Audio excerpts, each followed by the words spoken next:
14th వీక్లో double elimination జరిగింది. సుమన్ శెట్టి, భరణి గారు ఇద్దరు ఎలిమినేట్ అయ్యారు. ఈ సీజన్లోనే top 1 safe gamer Suman Shetty, top 2 safe gamer Bharani గారు. ఇద్దరు కూడా చాలా సేఫ్ గేమర్స్. ఇద్దరు ఒకేసారి ఎలిమినేట్ అయ్యారు. ఈ ఇద్దరు ఎలిమినేట్ అవ్వడం కన్నా డెమాన్ పవన్ టాప్ 5లోకి ఎంటర్ అయ్యాడు. అది చాలా ఇంపార్టెంటు. ఎందుకంటే డెమాన్ పవన్ స్టార్టింగ్ నుండి గేమ్లో చాలా ఎఫర్ట్స్ పెట్టాడు. అయినా కూడా బిగ్ బాస్ టీం నుండి కానీ, నాగార్జున గారి నుండి కానీ, ఆడియన్స్ నుండి కానీ తను పెట్టిన ఎఫర్ట్స్కు తగ్గట్టు సపోర్టు రాలేదు. తనకు చాలా అన్యాయం జరిగింది.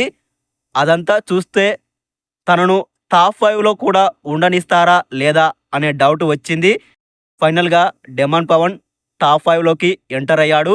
ఖచ్చితంగా డెమాన్ పవన్ టాప్ 5లో ఉండాల్సిన కంటెస్టెంటు.